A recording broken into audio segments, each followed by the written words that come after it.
Adeus ao presidente, fim da linha, presidente cai. Eu vou trazer todas as informações para vocês. Trump manda recado para pessoas e olha só, você precisa ficar comigo nesse vídeo até o final, porque Moraes foi atacado mais uma vez e eu tenho uma péssima notícia para milhões de trabalhadores, para milhões de brasileiros, infelizmente. Fica comigo até o final, vai deixar um like aí para fortalecer, se inscreva, compartilhe esse vídeo com o máximo de pessoas que vocês puderem e vamos começar o nosso conteúdo de hoje. A primeira informação que eu venho trazer para vocês é em relação ao Donald Trump, que acaba de mandar um recado para México e Canadá. Vamos ver o que disse Donald Trump e recado que ele manda para esses dois países aqui, pertinho da gente, esses dois países aqui da América também. Olha o que disse Donald Trump. We're subsidizing Canada to the tune of over $100 billion a year. We're subsidizing Mexico for almost $300 billion. We shouldn't be subsidizing. Why are we subsidizing these countries? If we're going to subsidize them, let them become a state. We're subsidizing Mexico, and we're subsidizing Canada, and we're subsidizing many countries all over the world. And all I want to do is I want to have a level, fast, but fair playing field. We're subsidizing Canada to... Tá aí, gente. O recado do Donald Trump para México e Estados Unidos é que eles deveriam se tornar estados americanos se quiserem continuar recebendo dinheiro dos Estados Unidos. Segundo Donald Trump, Estados Unidos têm subsidiado México, Canadá, né? E aí seria importante que eles se tornassem estados americanos, né? Outra notícia que eu vou trazer para vocês aqui, gente, é do Alexandre de Moraes, o Xandão, mais uma vez sendo atacado pelos Estados Unidos. Então, gente, os Estados Unidos, agora com Donald Trump, eles não estão de brincadeira, não. A corte do nosso país, o STF, está cada vez mais enrolado, mais mal visto pelo mundo e, acima de tudo, pelos Estados Unidos. Não só por tudo que tem acontecido, né? Esse autoritarismo do Alexandre de Moraes, como também as vergonhas que nós temos acompanhado nos últimos dias, né? Discussões infundadas, falas do Dias Toffoli ali, né? Que mostram um despreparo total de um magistrado e outras coisas também, né? Mas vamos ver aqui, gente, agora, o que disse a deputada americana Maria Elvira Salazar. Vai para cima de Alexandre de Moraes e diz para Alexandre de Moraes que ele não é Deus. Olha só o que ela disse. There's a new sheriff in town. And Alejandro de Moraes should know that he is just a Supreme Court justice. He is not God. That there is a democracy in Brazil that he needs to respect, starting with freedom of speech.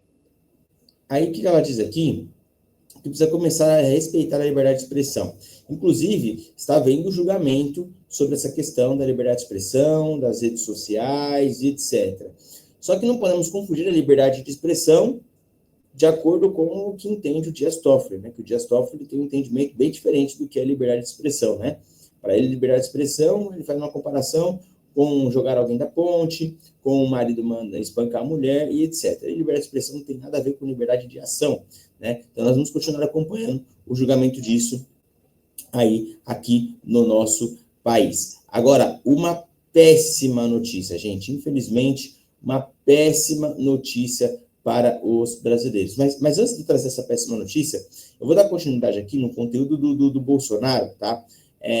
Para ficar mais claro aqui, estamos falando já dos Estados Unidos, de Donald Trump e etc. Bolsonaro, ele disse que o governo de Trump pode vir a não reconhecer eleições onde o sistema eleitoral não seja transparente. Vamos ver o que disse o Bolsonaro. Não existe outro nome em discussão, a não ser na minha consciência. Perfeito. E não vou abrir mão disso aí. Perfeito. Até porque é inadmissível eu perder os direitos políticos por reunir-se com embaixadores ou por subir no carro de som do Silas Malafaia.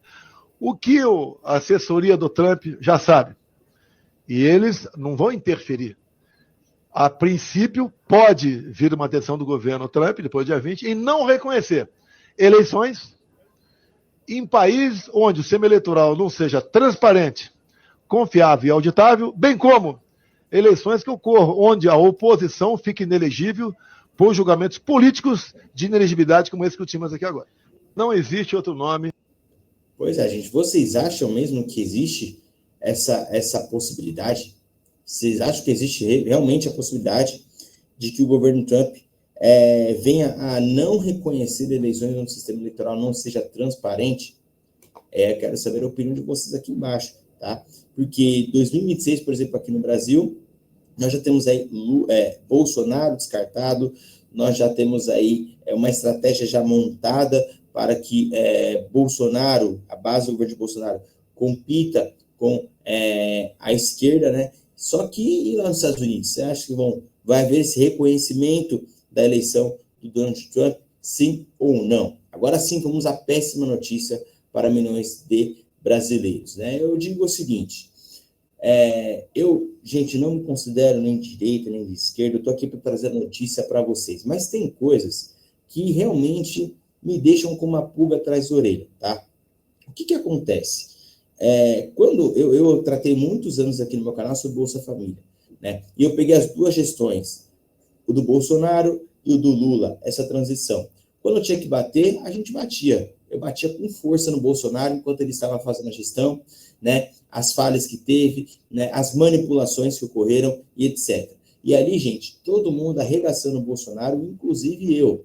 Agora, quando nós olhamos para a questão política e econômica do nosso país, dizer que saiu o Bolsonaro e entrou o Lula e as coisas melhoraram, a gente não pode afirmar isso. Quando eu olho, por exemplo, no governo do Bolsonaro, que nós tínhamos ali o combustível, por exemplo, a 5 e pouco, e o pessoal fazia uma baderna, né, uma confusão danada, aumentava o preço disso daqui numa baderna danada. E agora, gente, com o Lula, você vai no mercado, tá complicada a situação. Preço de azeite, preço de arroz, tudo, gente, é um absurdo de caro, gasolina e etc. E aí, gente, como se não bastasse esses diversos problemas que nós estamos enfrentando na economia do nosso país, com o dólar lá em cima, tudo caro, tudo assim terrível, taxa Selic lá no topo para poder controlar a inflação. Ainda nós temos essa notícia aqui para prejudicar os trabalhadores. Olha aí, quem ganha 2 salários mínimos não receberá abono salarial em 2026. Isso aqui, para mim, é um absurdo. Valendo lembrar que o governo já está devendo um abono salarial para o pessoal. Está devendo um abono salarial. Atuais beneficiários seriam excluídos em ano eleitoral. A medida deve economizar 18 bilhões até 2030. Então, a forma do governo economizar é tirar do trabalhador, gente? Aí complica, hein? Aí complica demais a situação. O governo Lula propôs retirar o abono salarial das pessoas que recebem 2 salários mínimos a partir de 2026, ano eleitoral. A PEC foi enviada ao Congresso e precisa ter aval do Legislativo. A mudança do abono salarial dará uma economia de 18 bilhões até o dia 30, segundo o governo. Atualmente, o benefício anual é concedido a pessoas que recebem até 2 salários mínimos por mês. O valor pago é de até 1 salário mínimo, mas varia de acordo com o período que a pessoa trabalhou. É assim que funciona, tá? Então, tem que ter pelo menos 5 anos de cadastro no PIS, estar registrado há pelo menos 30 dias na empresa, tem que ter envio da RAIS e não pode receber um salário superior à média de 2 salários mínimos, tá? Os trabalhadores da iniciativa privada e os funcionários públicos podem receber o benefício desde que tenham trabalhado durante pelo menos 30 dias no ano, é isso que eu falei, né? E aí depende de quantos meses a pessoa trabalhou, ela vai receber de forma proporcional. Aí vem as mudanças do abono. O pagamento de um programa é feito referente ao período de 2 anos antes. O ano básico continuaria com a defasagem, segundo a proposta. O abono que está sendo transferido pelo governo aos trabalhadores em 2024 é referente ao de 2022. Deveria ser 2023, mas é 2022. Aí, para 2025, será considerado o salário mínimo de 2023. Olha só, gente. Então, assim, complicado. Está um ano atrasado de PIS, né? De abono salarial. E aí, gente, em vez de tirar de outros lugares, vai tirar do trabalhador. Aí fica bastante complicado de defender, pelo menos nesse ponto, o Lula, porque assim, poxa vida, tirar do trabalhador, essa proposta é terrível, mas tudo bem. Vamos continuar seguindo aqui com as nossas notícias. E o assunto de agora que eu quero trazer com vocês é o assunto que movimentou todo final de semana, E o assunto é a derrubada, a queda do presidente, agora ex-presidente da Síria, Bashar al-Assad. Bashar al-Assad estava aí na presidência há 24 anos e houve essa queda. E eu quero explicar para vocês o quanto que isso pode impactar não só os países ali do Oriente Médio, como o mundo, tá? Então, muito diferente do que acontece nos outros países, essa presidência da Síria foi herdada do pai do Bashar, que era o Hafez al-Assad, que governava a Síria desde 1971. E foram passando os anos, e ele assumiu aí em 2000, tá? A presidência da Síria, e ficou até esse período. Então, uma presidência totalmente ditatorial e etc. Agora, para vocês entenderem um pouquinho a respeito dessa história, tá? E o quanto que isso impacta. Existem muitas pessoas, aqui, ó, a tomada do poder dos rebeldes na Síria insere um novo capítulo na história do país, que era comandado há 24 anos pelo presidente Bashar al-Assad, que era herdeiro do clã que dominava a Síria há 5 décadas atrás. Então, gente, lá é totalmente ditador, não tem democracia. Assumiu a presidência do país em 2000, tá? E aí, para dar continuidade ao que o seu pai tinha ali como ditatorial, né? Desde 1971, gente. Olha só. E aí, eu quero trazer para vocês aqui um conteúdo importante sobre uma pessoa que ela é especialista, tá, em geopolítica, e vai trazer para nós as implicações dessa queda, tá? E como que vai funcionar daqui para frente essa situação, né? Inclusive, gente, muita gente já se manifestando a respeito aí dessa queda, né? Algumas pessoas já se manifestaram, como, por exemplo, aqui, o Biden, né? John Biden comemora a queda de Assad, mas alerta sobre risco e incerteza, tá? Risco e incerteza é o que diz o Biden a respeito aí dessa queda do Assad. Vamos ver aqui, gente, o que diz o especialista em geopolítica, que vai trazer aqui para nós, Robson Farizano, que vai trazer uma análise, quais seriam as implicações dessa queda, não só na Síria, não só no Oriente Médio, mas também no mundo, né? Vamos ver aqui.